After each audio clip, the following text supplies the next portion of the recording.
चलिए, ninth class का जो इतिहास है, इतिहास का पहला चैप्टर है भौगोलिक खोज।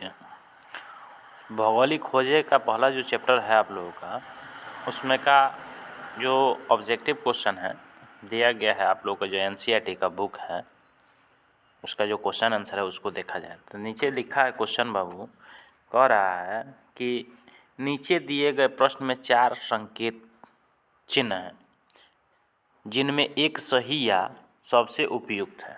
प्रश्नों का उत्तर देने के लिए प्रश्न संख्या के सामने वह संकेत चिन्ह क ख ग घ लिखें जो सही अथवा सबसे उपयुक्त हो। तो यानी कि इसमें से ऑप्शन चुन लेना हम लोग कि 4 गो ऑप्शन दिया गया है, इस चारों ऑप्शनों में से कौन सा सही है।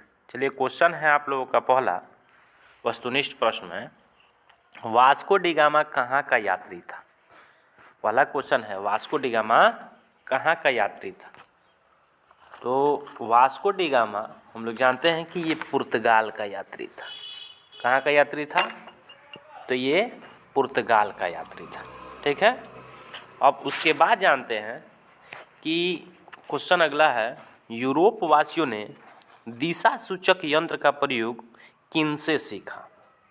देखिए, यूरोपवासी जो थे उन्होंने दिशा सूचक यंत्र का प्रयोग अरबों से सीखा, यानी हम लोग इसमें टिक कर सकते हैं अरबों से। ठीक है। चलिए, ये आप लोगों का आंसर हो गया 2। फिर उसके बाद अगला क्वेश्चन है, उत्माशा अंतरिप जिसको बोला जाता है कैप ऑफ गुड होप की खोज किसने किया। तो उत्माशा अंतरिप का खोज डियाज बार्थोलोमियो ने किया था। आप लोग थोड़ा ध्यान दीजिए, आप लोगों को बता दें कि यहाँ पे आप लोगों का जो ऑप्शन है घ में वो है डियाज बार्थोलोमियो। तो आंसर यही होगा डियाज बार्थोलोमियो। चलिए, 3 क्वेश्चन आप लोग जान गए। अब चौथा जो प्रश्न है उसको देखा जाए। चौथा प्रश्न का है, चलिए अगला क्वेश्चन आप लोगों का है, अमेरिका की खोज किस वर्ष की गई थी।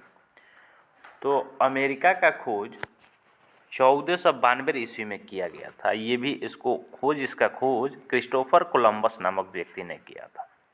तो अमेरिका का खोज 1492 ईस्वी में हुआ था, क्रिस्टोफर कोलंबस ने किया था। अगला क्वेश्चन जो आप लोगों का दिया है 5 नंबर, कुस्तुनतुनिया का पतन किस वर्ष किया गया। तो कुस्तुनतुनिया का पतन आप लोगों का 1453 ईस्वी में हुआ था। फिर उसके बाद नेक्स्ट क्वेश्चन है, विश्व का चक्कर किस यात्री ने सर्वप्रथम लगाया था। तो विश्व का चक्कर सर्वप्रथम मैगलन नामक व्यक्ति ने लगाया था, मैगलन।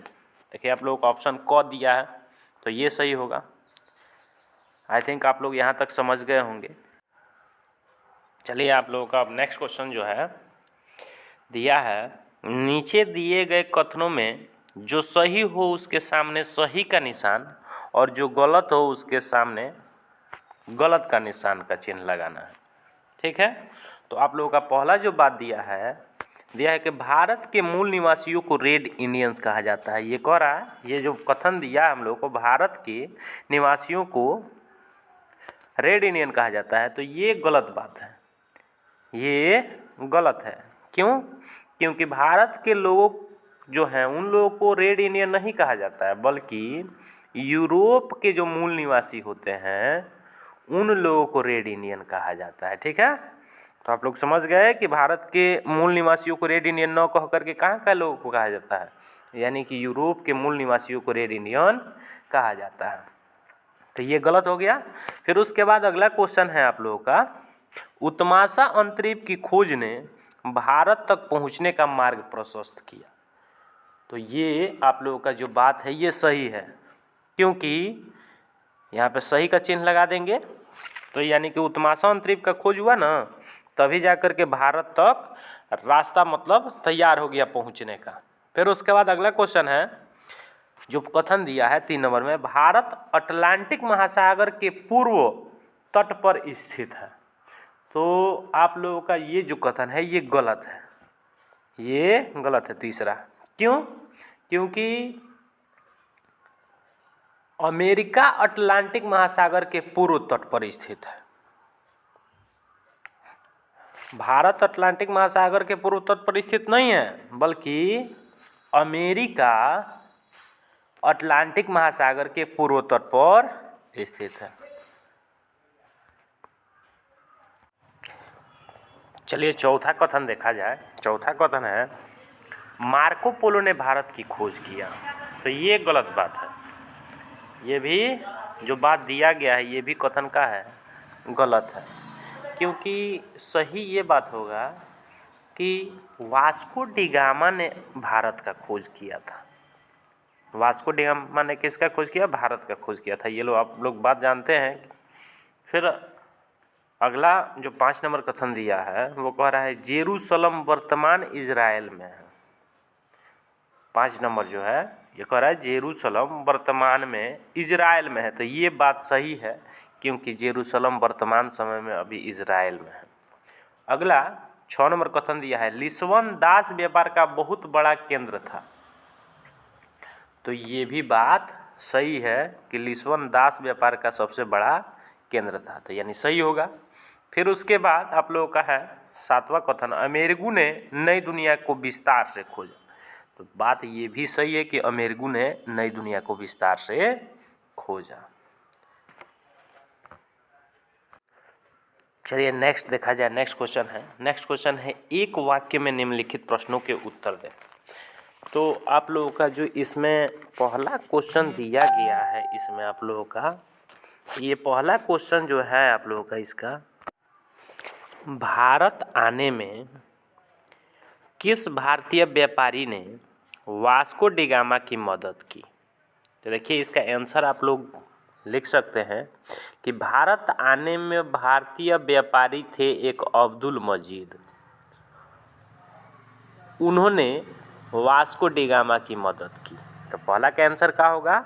अब्दुल मजीद। यानी कि जो 1 नंबर में है इस भारतीय व्यापारी का जो नाम था उस नाम था अब्दुल मजीद, जिसने क्या किया था? वास्को डी गामा का भारत आने में मदद किया था।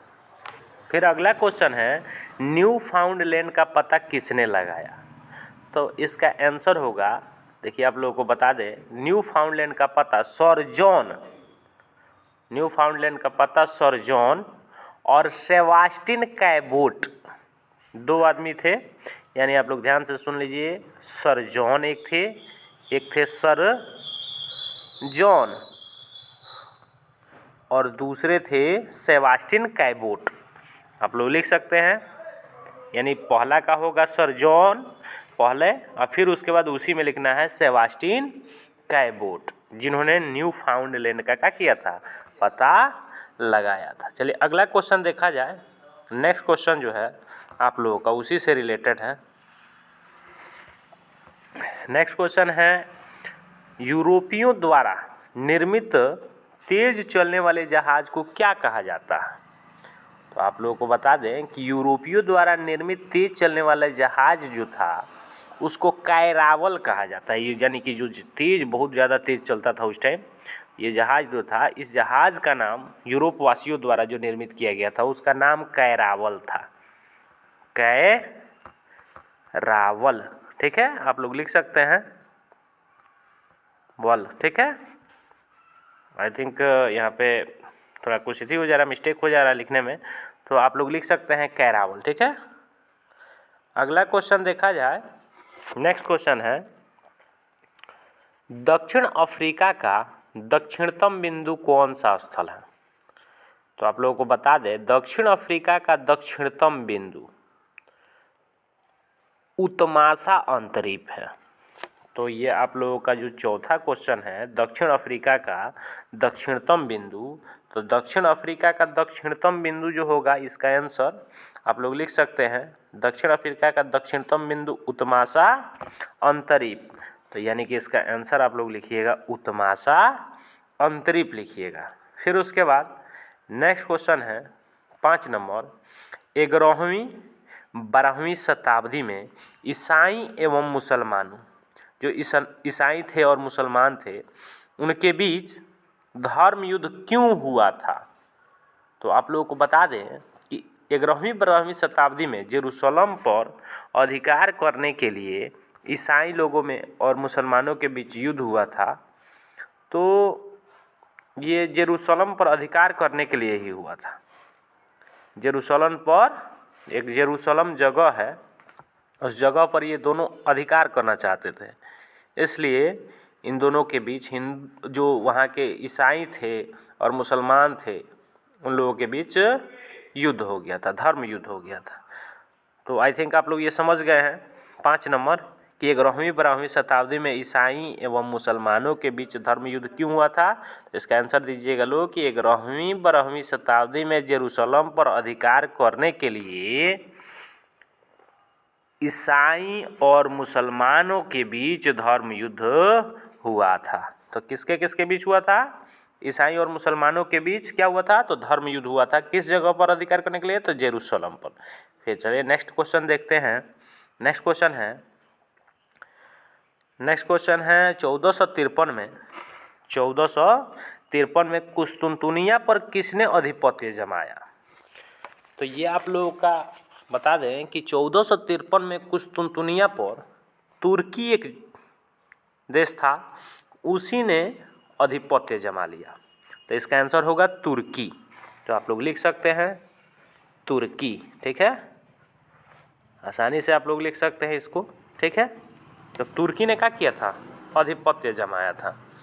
फिर उसके बाद आप लोगों को बता दें कि अगला क्वेश्चन है 7 नंबर, पुर्तगाल एवं स्पेन। पुर्तगाल और स्पेन वर्तमान में, जो अभी देखा जाए वो तो बाद की बात है, पहले क्वेश्चन जो है वो पुर्तगाल और स्पेन किस महासागर के पास अवस्थित है, ये पहले जान लिया जाए।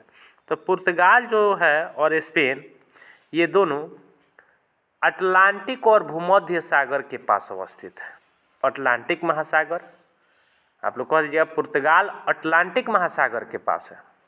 पुर्तगाल जो है, ये जो है पुर्तगाल अटलांटिक महासागर, तथा स्पेन जो है यह अटलांटिक और भूमध्य सागर के पास अवस्थित है। ये दोनों सागर के पास अवस्थित है, यानी अटलांटिक भी और भूमध्य सागर के पास भी अवस्थित है। लेकिन पुर्तगाल सिर्फ कहाँ है? तो अटलांटिक महासागर के पास अवस्थित है। चलिए आई थिंक आप लोग ये समझ गए होंगे। इसलिए समझ गए तो आप लोग चैनल को लाइक करें, सब्सक्राइब करें और कमेंट करें।